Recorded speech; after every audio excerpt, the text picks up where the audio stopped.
اعوذ باللہ من الشیطان الرجیم، بسم اللہ الرحمن الرحیم۔ آج کا ہمارا سبق سورہ آل عمران کی آیت نمبر 161 سے ہے، 161۔ وَمَا كَانَ لِنَبِيٍّ أَن يَغُلَّ وَمَن يَغْلُلْ يَأْتِ بِمَا غَلَّ يَوْمَ الْقِيَامَةِ ثم توفى كل نفس ما كسبت وهم لا يظلمون أفمن اتبع رضوان الله كمن باء بسخط من الله ومأواه جهنم وبئس المصير ہم درجات عند اللہ واللہ بصیر بما یعملون۔ صدق اللہ العلی العظیم۔ 3 آیات ہیں۔ وما کانا،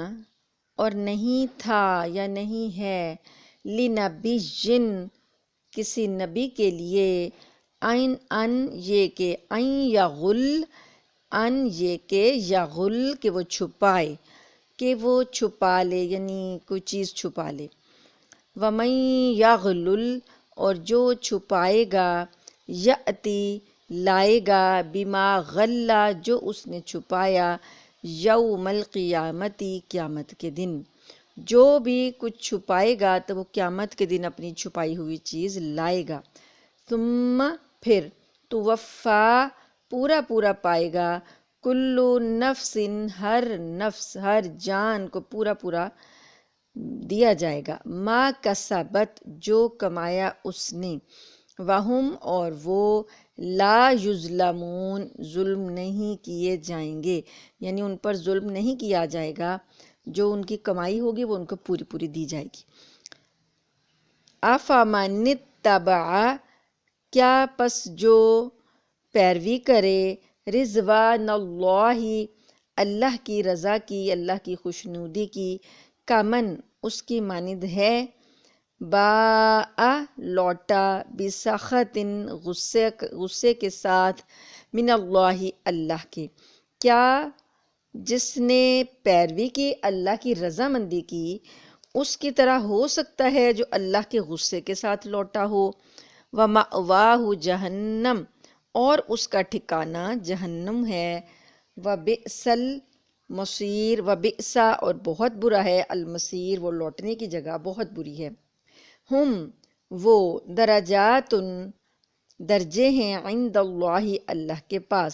یعنی ہم ان کے لیے اللہ کے پاس درجات ہیں، واللہ اور اللہ، بصیر دیکھنے والا ہے، بما یعملون جو وہ عمل کرتے ہیں،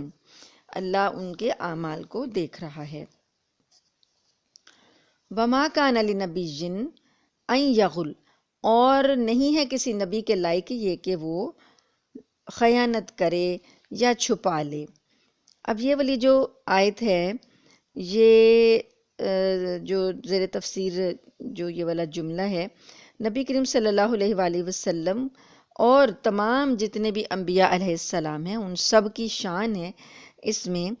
کہ کوئی بھی نبی خیانت نہیں کرنے والا ہوتا، کوئی بھی نبی کوئی بات چھپانے والا نہیں ہوتا، کوئی چیز چھپانے والا نہیں ہوتا۔ تو یہاں پر ایک تو تمام نبیوں کی عصمت اور امانت کا بیان ہو گیا، دوسرا یہ بات کچھ اس طرح سے بھی ہوئی کہ غزوہ میں جو کچھ ملتا ہے نا، مال غنیمت، جو مال غنیمت ہاتھ آتا ہے اس میں سے کچھ چیز جو ہے وہ گم ہو گئی تھی، تو اس کے بارے میں یہ آیت نازل ہوئی۔ کافی روایات ہیں، لیکن ترمذی اور ابو داؤد وغیرہ میں حضرت ابن عباس سے مروی ہے کہ بدر کے دن مال غنیمت میں سے ایک سرخ چادر گم ہو گئی تھی، تو بعض لوگوں نے کہا کہ شاید رسول اللہ صلی اللہ علیہ وسلم نے لے لی ہو۔ تو یہ کہنے والے اگر منافق تھے، یعنی وہ بعض روایات سے معلوم ہوتا ہے کہ وہ منافق ہی تھے، تو ہو سکتا ہے کہ کچھ مسلمانوں نے بھی یہ سمجھا ہو کہ حضور صلی اللہ علیہ وسلم کو اختیار ہے تو وہ جو چاہیں چیز لے سکتے ہیں، کیونکہ ایک سردار یا سپہ سالار جو ہوتا ہے اس کے پاس کچھ اختیارات خاص ہوتے ہیں نا جو اور لوگوں کے پاس نہیں ہوتے۔ تو یہ خیال ہو سکتا تھا کسی مسلمان کے دل میں کہ ہو سکتا ہے رسول اللہ صلی اللہ علیہ وسلم کو اس بات کا اختیار ہو تو آپ نے لے لی ہو، تو اللہ پاک نے یہ تردید کر دی اس بات کی، وَمَا كَانَ لِنَبِيٍّ، کسی نبی کو یہ لائق نہیں ہے ان یغل کہ وہ چھپا لے۔ مطلب یہ کہ اگر وہ لیتے تو تمہیں بتا کر لیتے، ایسے خاموشی سے نہیں لے سکتے تھے وہ۔ اللہ نے کسی نبی کو اختیار نہیں دیا کہ وہ کوئی چیز چھپا لیں، معمولی سے معمولی چیز بھی جو ہے وہ نہیں چھپا سکتے۔ تو یہ نبیوں کی طرف اگر کوئی یہ بات منسوب کی جائے تو یہ گناہ کبیرہ ہے، کیونکہ چھپانے میں دنیاوی ساز چیزوں کا اگر ذکر جو ہے اللہ پاک نے اتنا سختی سے کر دیا، تو جو پھر اللہ ان کو تعلیمات دیتے ہیں، پیغام دیتے ہیں انسانیت کے لیے، جو ان کو پر کتابیں نازل کی جاتی ہیں، جو وحی نازل ہوتی ہے، تو پھر تو ان کے چھپانے میں بھی شک ہو سکتا ہے نا۔ اس لیے اللہ پاک نے کہا کہ نہیں، کسی نبی کو یہ اختیار نہیں ہے، کسی نبی کو یہ لائق نہیں ہے کہ وہ کوئی چیز چھپا لے۔ وَمَن یغلل، اور جو کوئی چھپائے گا، یأتی بما غلّ، تو وہ لے کر آئے گا جو اس نے چھپایا ہوا ہے، یوم القیامت، قیامت کے دن۔ تو معاذ اللہ اگر کوئی چیز چھپائی ہوگی تو قیامت کے دن وہ اس کو لے کر حاضر ہوگا۔ مطلب یہ کہ امین ہونا رسول کا، امانت دار ہونا جو ہے وہ اتنا نازک معاملہ ہے کہ ہلکا سا شک بھی جو ہے نا وہ اللہ تعالیٰ کو برداشت نہیں ہے۔ اللہ پاک نے فوراً تردید کی ہے، تمام انبیاء کی امانت اور عصمت کے لیے اللہ نے اعلان کیا۔ اب یہ باقی اگر کوئی اور چھپا لے مطلب کوئی لشکریوں میں سے جنہوں نے جہاد میں حصہ لیا، ان میں سے کسی نے مال غنیمت میں سے کچھ چھپا لیا ہو تو وہ بھی خیانت ہے، اور قیامت والے دن وہ اس خیانت کے ساتھ ہی حاضر کیا جائے گا۔ تو حضور صلی اللہ علیہ وآلہ وسلم کی زندگی میں ایک یہ بھی واقعہ ملتا ہے کہ ابو داؤد میں ہے کہ حضور صلی اللہ علیہ وسلم کی عادت مبارکہ تھی کہ جب مال غنیمت آتا تو آپ حضرت بلال رضی اللہ تعالیٰ عنہ کو حکم دیتے اور وہ لوگوں میں منادی کرتے کہ جس جس کے پاس جو جو ہو لے آئے۔ مطلب اب جنہوں نے حصہ لیا جہاد میں، تو وہ جب جہاد میں وہ جنگ جیت جاتے تھے تو جو دشمنوں کا پیچھے چھوڑا ہوا مال تھا وہ جس کے ہاتھ میں جو لگتا تھا وہ سمیٹ لیتا تھا، اسے کہتے ہیں مال غنیمت۔ کسی کو تلوار مل گئی، کسی کو کسی کا لباس مل گیا، کسی کو نقدی مل گئی، کسی کو کسی کا اونٹ سوار جو ہے وہ قتل ہو گیا تو اس کا اونٹ یا گھوڑا مل گیا۔ اس طریقے سے جو بھی جہاد کے اندر ضروریات کی چیزیں وہ لائے ہوتے تھے دشمن، وہ چھوڑ کے بھاگ جاتے تھے جب تو فتح کے بعد۔ تو پھر مسلمان جو ہیں وہ جو جیتنے والا لشکر ہوتا ہے وہ مال غنیمت سمجھ کر ان کو لے لیتا ہے۔ اس میں عورتیں بھی آتی ہیں قیدی ہو کر، کنیزیں بھی آتی ہیں، غلام بھی آتے ہیں، لڑکے چھوٹے بھی آتے ہیں، ہو سکتا ہے اور قیدی بھی ہوں۔ تو اس طریقے سے جس جس نے جو لیا ہوتا تھا تو حضور صلی اللہ علیہ وآلہ وسلم منادی کرواتے کہ جس جس نے جو لیا ہے وہ لے آئے۔ وہ سب لوگ پھر لے کر مسجد میں حاضر ہو جاتے، پھر آپ اس میں سے 5واں حصہ نکال لیتے، کیونکہ 5واں حصہ جو ہے وہ اللہ اور اس کے رسول کا ہے۔ اللہ پاک سورہ انفال میں بھی، سورہ انفال ہم پڑھیں گے تو اس میں بھی یہ آئے گا، قل اللہ للہ الانفال، تو اللہ کے لیے ہیں یہ سارے مال غنیمت۔ تو بس 5واں حصہ جو ہے وہ اللہ اور اس کے رسول کا ہے، وہ آپ رکھ کے باقی لوگوں میں تقسیم کر دیتے۔ ایک مرتبہ ایک شخص، یہ سب تقسیم ہو گئی تھی، تو ایک مرتبہ ایک شخص بالوں کا ایک گچھا لے کر آیا اور کہنے لگا یا رسول اللہ صلی اللہ علیہ وسلم، میرے پاس یہ رہ گیا تھا۔ آپ نے فرمایا کیا تو نے حضرت بلال رضی اللہ عنہ کی منادی سنی تھی جو 3 مرتبہ ہوئی تھی؟ اس نے کہا کہ ہاں۔ آپ نے فرمایا پھر اس وقت کیوں نہ لایا؟ اس نے کوئی عذر بیان کر دیا، یعنی بہانہ بنا دیا۔ آپ نے فرمایا اب میں ہرگز نہ لوں گا، تو ہی اسے لے کر قیامت کے دن آنا۔ تو گویا یہ جو خیانت ہے یہ بہت بڑا گناہ ہے۔ اس سلسلے میں بہت زیادہ فرمانات ہیں، نبی کریم صلی اللہ علیہ وسلم کے فرامین ہیں، خیانت کے بارے میں، کوئی خیانت کرے، چوری کا مال ہو یا کسی کو امین بنایا جائے، اس کی امانت میں خیانت کرے، یا ایسا ہے کہ اس کو کوئی ذمہ داری دی گئی ہے اور اب وہ اس ذمہ داری کے لیے مثلاً کوئی گورنر ہے یا کوئی کسی کے اوپر ذمہ داری دی گئی ہے، اس کے اندر ذمہ داری میں خیانت کرے، یہ سب چیزیں جو ہیں ان سے منع کیا گیا اور بڑے سخت احکامات ہیں اس کے خیانت کے۔ تو حضور صلی اللہ علیہ وآلہ وسلم کی ایک حدیث ہے، آپ صلی اللہ علیہ وسلم نے خائن لوگوں کو ڈرایا اور سخت عذاب کی خبر دی۔ آپ نے فرمایا سب سے بڑا خیانت کرنے والا وہ شخص ہے جو پڑوسی کے کھیت کی زمین یا اس کے گھر کی زمین دبا لے۔ اگر ایک ہاتھ زمین بھی ایک بلشت جو ہے اتنی زمین بھی ناحق اپنی طرف کر لے گا تو 7 زمینوں کا طوق اسے پہنایا جائے گا۔ یہ بیماری تو ہمارے ہاں بڑی عام ہے، ہمسایہ جو ہوتا ہے نا اس کی زمین میں سے ایک بالشت لینا کوئی بھی نہیں لوگ عیب سمجھتے۔ مثلاً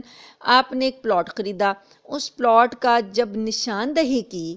آپ کو جب رقبہ ملا، ساتھ بھی ایک خالی پلاٹ تھا، تو لوگ کیا کرتے ہیں کہ جو نشاندہی کر دی جاتی ہے نا کہ یہاں سے یہاں تک آپ کا پلاٹ ہے، مثلاً 10 مرلے کا ہے، تو اب اس کے ساتھ بھی خالی پلاٹ ہے، تو جب لوگ دیوار بنانے لگتے ہیں نا تو لوگ یہ کرتے ہیں کہ اینٹ کی جو چوڑائی ہوتی ہے آپ کے خیال میں کتنی ہوتی ہے؟ 10 انچ ہوتی ہوگی یا 5 انچ، جتنی بھی انچ کی ہوتی ہے، تو وہ اینٹ اپنی لائن سے کے اندر رکھنے کی بجائے اپنی لائن کے باہر رکھتے ہیں۔ اس سے کیا ہوتا ہے کہ وہ ایک اینٹ کے جتنی جگہ جو ہوتی ہے، 5-7 انچ کی جگہ جو ہوتی ہے وہ باہر سے ملتی ہے، تو آپ کے اندر کی زمین بڑھ جاتی ہے۔ یعنی یہ چھوٹی سی بات ہے، اکثر یہ ہوتا ہے، یہ چھوٹی سی بات ہے، لیکن نبی کریم صلی اللہ علیہ وسلم نے فرمایا ایک بالشت بھی اگر کسی نے کسی کی زمین لے لی تو قیامت کے دن وہ زمین 7 زمینوں تک نیچے گہری جائے گی نا۔ آپ نے تو اوپر کی زمین لی ہے تو پتہ ہے نا کہ 7 زمینیں نیچے اور 6 زمینیں اور ہیں، یعنی 7 زمینیں اللہ پاک نے بنائی، ان 7 زمینوں تک گہرا کھودیں تو وہ کتنی زیادہ زمین بن جائے گی، ایک بالشت تو نہیں نا وہ رہے گی، وہ 7 تہوں تک پہنچ جائے گی، وہ سارے کو توق بنا کر اس کے گلے میں ڈال دیا جائے گا۔ توق کیا ہوتا ہے؟ جیسے آپ کسی کے گلے کے اندر ایسا شکنجہ ڈال دیں کہ اس کی گردن اس کے اندر فٹ کر دیں، اور وہ شکنجہ جو ہے وہ اس کو اب اس کے گردن سے نکلے گا نہیں، وہ اسے اٹھائے اٹھائے چلے پھرے گا، یہ ہے توق۔ تو یہ چیز جو ہے اس کے گردن میں ڈال دی جائے گی، تو ایک بالشت زمین کسی کے کھیت کی لے لینا، کسی کی گھر کی لے لینا، کسی بھی اور مالک کی لے لینا، تو اسی طریقے سے کہ یہ مثال ہے، اور بھی جو بھی کسی کی خیانت ہو تو وہ مثلا ایک اور حدیث بھی ہے، نبی کریم صلی اللہ علیہ وسلم نے فرمایا ہم جسے حاکم بنائیں اگر اس کا گھر نہ ہو تو وہ گھر بنا سکتا ہے، بیوی نہ ہو تو وہ کر سکتا ہے، اس کے علاوہ اگر وہ کچھ اور لے گا تو وہ خائن ہوگا، وہ خیانت ہوگی۔ نبی کریم صلی اللہ علیہ وسلم فرماتے ہیں کہ میں تم میں سے اس شخص کو پہچانتا ہوں جو چلاتی ہوئی بکری کو اٹھائے ہوئے قیامت کے دن آئے گا اور میرا نام لے لے کے مجھے پکارے گا، میں کہہ دوں گا کہ میں اللہ تعالیٰ کے پاس تیرے کام نہیں آ سکتا، میں تو پہنچا چکا تھا۔ اسے بھی میں پہچانتا ہوں جو اونٹ کو اٹھائے ہوئے آئے گا، جو بول رہا ہوگا، یہ بھی کہے گا اے محمد صلی اللہ علیہ وسلم، اے محمد صلی اللہ علیہ وآلہ وسلم، میں کہوں گا میں تیرے لیے اللہ کے پاس کسی چیز کا مالک نہیں ہوں، میں تو تبلیغ کر چکا تھا، اور میں اسے بھی پہچانوں گا جو اسی طرح گھوڑے کو لادے ہوئے آئے گا، جو ہنہنا رہا ہوگا، وہ بھی مجھے پکارے گا اور میں کہہ دوں گا میں تو پہنچا چکا تھا، آج کچھ کام نہیں آ سکتا۔ اور اس شخص کو بھی میں پہچانتا ہوں جو کھالیں لیے ہوئے آئے گا، حاضر ہوگا اور کہہ رہا ہوگا یا محمد صلی اللہ علیہ وسلم، میں کہوں گا کہ میں اللہ کے پاس کسی نفع کا اختیار نہیں رکھتا، میں تجھے حق اور باطل بتا چکا تھا۔ یعنی یہ وہ مال غنیمت کی چیزیں ہیں نا، کسی نے بکری رکھ لی، کسی نے اونٹ رکھ لیا، یا کسی نے گھوڑا رکھ لیا، یا پھر وہ چیزیں ہیں کہ کسی کو حاکم بنا کر نبی کریم صلی اللہ علیہ وسلم نے بھیجا زکوٰۃ لینے کے لیے، فرض کریں عامل بنا کر بھیجا زکوٰۃ لینے کے لیے۔ اب تو ہمارے پاس بینک ہے نا، بینکوں میں جمع کرا دی، یہ کر دیا، ہم اپنے مال کے خود مالک ہیں، ہم خود بھی دے سکتے ہیں۔ تو جب شہروں سے زکوٰۃ اکٹھی کرنی ہوتی تھی تو ایک نمائندے کو بھیجا جاتا تھا حکومت کی طرف سے۔ نبی کریم صلی اللہ علیہ وآلہ وسلم نے کسی نمائندے کو بھیجا کہ جاؤ، جا کر لوگوں سے زکوٰتیں اکٹھی کر کے لاؤ۔ وہ جب اکٹھی کر کے لایا تو اس میں سے اس نے کوئی ایک بکری رکھ لی، یا ایک اونٹ رکھ لیا، یا کوئی گھوڑا رکھ لیا، یا کوئی اور مال رکھ لیا، تو گویا اس عامل نے خیانت کر لی۔ تو یہ چیز بتائی جا رہی ہے کہ جو بھی کوئی خیانت کرے گا قیامت کے دن وہ اسی کو اٹھا کر لائے گا اور آ کر نبی کو پکارے گا کہ یا رسول اللہ صلی اللہ علیہ وسلم یہ لے لیں، یہ آپ کی امانت تھی۔ آپ صلی اللہ علیہ وسلم فرمائیں گے کہ نہیں، یہاں اب میں کچھ نہیں کر سکتا، یہاں میرا اختیار نہیں ہے، میں حق اور باطل آپ کو پہلے پہنچا چکا تھا، اب یہاں پر فیصلے اللہ نے کرنے ہیں۔ اسی طریقے سے ایک اور روایت میں آتا ہے، مسند احمد میں ہے کہ حضور صلی اللہ علیہ وآلہ وسلم نے قبیلہ ازد کے ایک شخص کو حاکم بنا کر بھیجا جسے ابن الطبیہ لکھتے ہیں، کہتے تھے، اس کا نام تھا ابن الطبیہ۔ وہ جب زکوٰۃ وصول کر کے آئے تو کہنے لگے یہ تو تمہارا ہے اور یہ مجھے تحفے میں ملا ہے، یعنی کچھ مال انہوں نے دے دیا رسول صلی اللہ علیہ وسلم کو اور کہا کہ کچھ مال رکھا یا کوئی کپڑا تھا یا جو بھی چیز تھی، کوئی تحفہ تھا، کہنے لگے آپ کے لیے یہ دیا گیا ہے اور یہ مجھے تحفے میں ملا ہے۔ نبی صلی اللہ علیہ وآلہ وسلم ممبر پر کھڑے ہو گئے اور فرمانے لگے ان لوگوں کو کیا ہو گیا ہے، ہم انہیں کسی کام پر بھیجتے ہیں تو آ کر یہ کہتے ہیں کہ یہ تمہارا ہے اور یہ ہمارے لیے تحفہ ہے، یہ اپنے گھروں میں بیٹھے رہتے پھر دیکھتے کہ انہیں تحفہ دیا جاتا ہے یا نہیں، یعنی یہ تحفہ ملا یہ بھی اسی کام کا ہی ملا ہے، اگر تم اپنے گھر میں بیٹھے ہوتے تو تمہیں کوئی تحفہ نہ دینے آتا، اس لیے یہ تحفہ بھی جمع کرانا پڑے گا، یہ بھی تمہارا نہیں ہے۔ اس ذات کی قسم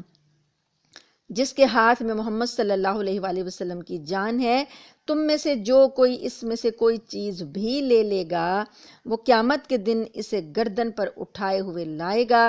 اونٹ ہے تو چلا رہا ہوگا، گائے ہے تو بول رہی ہوگی، بکری ہے تو چیخ رہی ہوگی، پھر آپ نے ہاتھ اس قدر بلند کیے کہ بغلوں کی سفیدی ہمیں نظر آنے لگی، اور 3 مرتبہ آپ نے فرمایا اے اللہ کیا میں نے پہنچا دیا، اے اللہ کیا میں نے پہنچا دیا، اے اللہ کیا میں نے پہنچا دیا۔ گویا کہ ایسے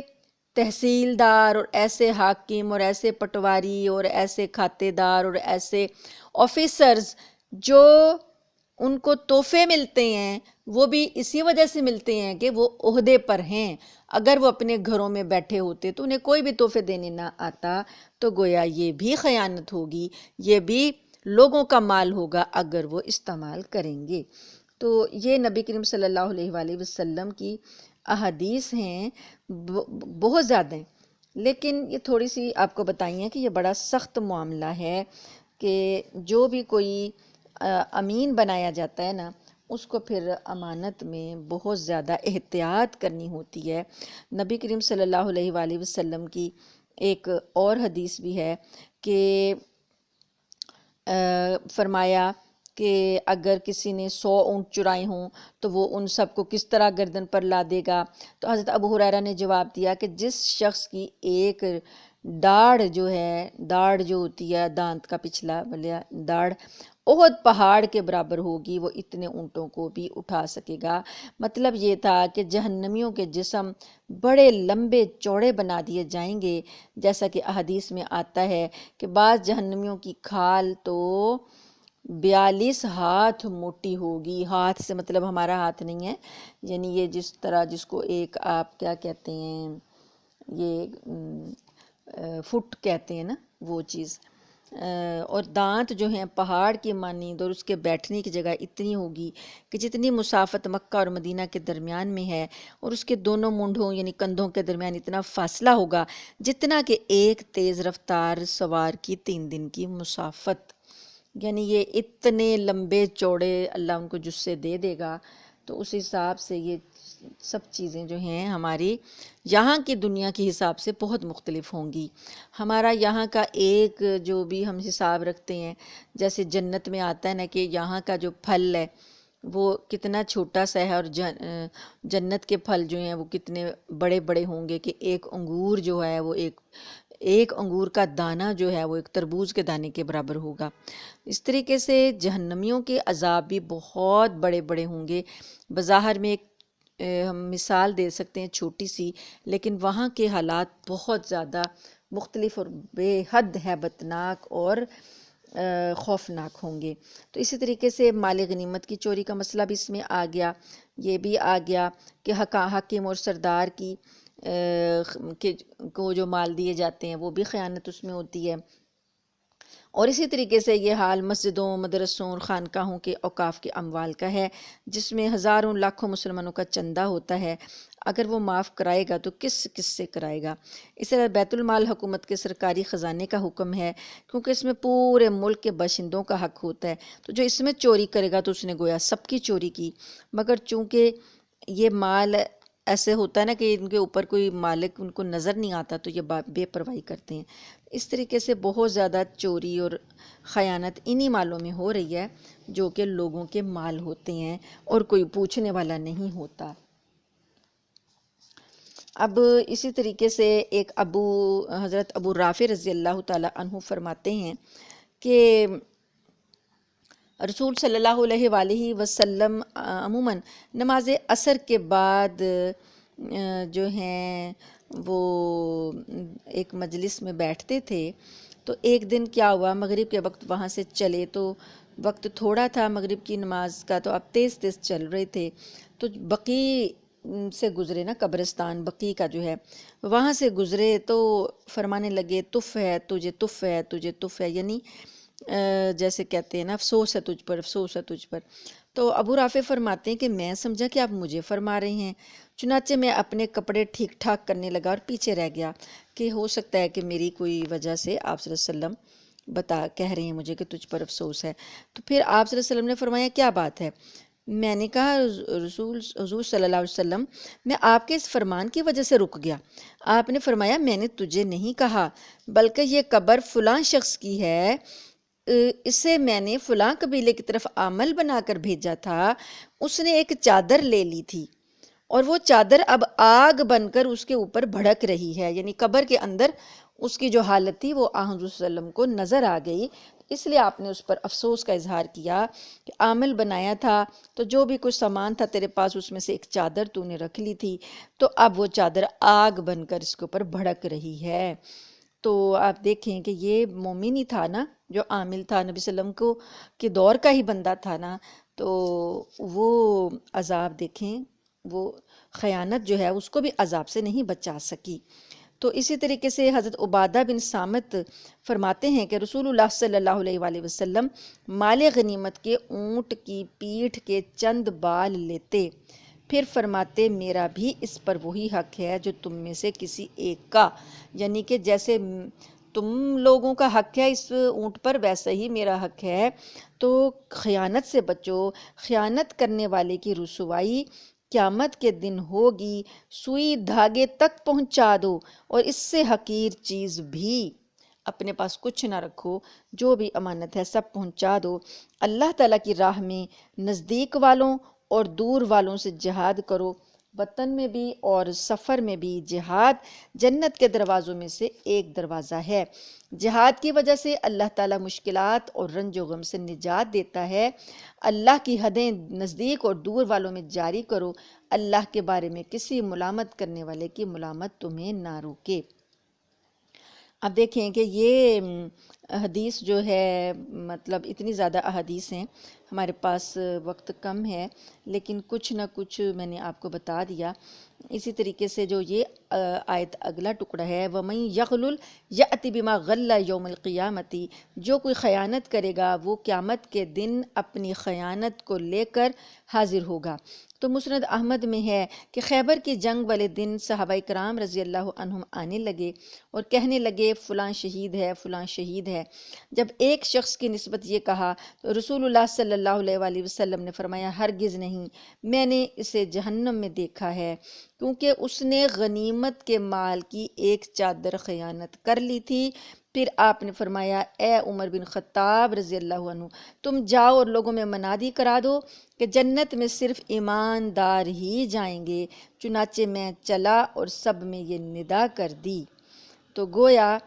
ایک شہید ہوا تھا آدمی، لیکن چونکہ اس نے خیانت کی تھی تو آپ صلی اللہ علیہ وسلم نے فرمایا کہ میں نے اسے جہنم میں دیکھا ہے۔ تو اللہ تعالیٰ معاف کرے ہمیں اور خیانتوں سے بچائے، اور اللہ پاک ہمیں ایمانداری کی توفیق عطا فرمائے۔ پھر اللہ پاک فرماتے ہیں آگے، ثم توفی کل نفس ما کسبت وہم لا یظلمون، پھر پورا دیا جائے گا ہر شخص کو اس کا بدلہ جو اس نے کمایا تھا، اور وہ ظلم نہیں کیے جائیں گے، یعنی ان پر ظلم نہیں کیا جائے گا، کوئی زیادتی نہیں اللہ پاک کریں گے، جو کچھ بھی انہوں نے کمایا ہوگا پورا ان کو اللہ تعالیٰ بدلہ دے دیں گے۔ افامن اتبع رضوان اللہ، کیا وہ شخص جو پیروی کرے اللہ کی رضامندی کی، کمن باء بسخط من اللہ، کیا اس کی مانند ہو سکتا ہے جو لوٹا اللہ کے غصے کے ساتھ، ومأواہ جہنم، اور اس کا ٹھکانہ جہنم ہے، وبئس المصیر، اور وہ بہت بری جگہ ہے۔ یعنی ایک ایسا شخص ہے جو اللہ کی رضا لے کر لوٹا جہاد سے، یعنی اس نے جہاد کیا، اللہ کی رضامندی لے کر لوٹا، شہادت کا رتبہ پایا، اللہ کی رضا کی طرح جیسے اللہ کی مرضی تھی ویسا ہی چلا۔ اور کیا وہ شخص جو کہ اللہ کی طرف سے غضب اور غصے کو لے کر لوٹا، وہ برابر ہو سکتے ہیں؟ نہیں ہو سکتے نا، اور وہ جہنم اس کا ٹھکانہ ہو تو یہ تو بہت ہی برا ٹھکانہ ہے۔ ہم درجات عند اللہ، ان کے درجے ہیں اللہ کے نزدیک، واللہ بصیر بما یعملون، اور اللہ دیکھنے والا ہے جو یہ عمل کرتے ہیں، یعنی یہ لوگ جو عمل کر رہے ہیں اللہ ان سے باخبر ہے۔ تو یہ والا جو آیت کا حصہ ہے یہ انسان کو برائی کرنے سے روکتا ہے کہ اللہ تو دیکھ رہا ہے جو میں عمل کر رہا ہوں، اللہ تو دیکھ رہا ہے جو میں عمل کر رہی ہوں، تو پھر بندہ جو ہے برائی سے رک جاتا ہے۔ اللہ فرماتے ہیں جو اللہ کی رضامندی لے کر لوٹے، جنہوں نے پیروی کی اللہ کے حکم کی، وہ اللہ کی رضامندی لے کر لوٹے، ان کے لیے ہم درجات عند اللہ، اللہ کے پاس ان کے لیے بہت بڑے درجات ہیں، بہت زیادہ درجات ہیں۔ تو اللہ تعالیٰ سے دعا ہے کہ اللہ تعالیٰ ہمیں زندگی کے ہر لمحے کو امین بن کر زندہ رہنے کی توفیق عطا فرمائے، خیانت کے جرم سے ہر طرح بچنے کی توفیق عطا فرمائے۔ اللہ ہمیں میدان حشر کی رسوائیوں سے اپنی پناہ میں رکھنا، آمین ثم آمین۔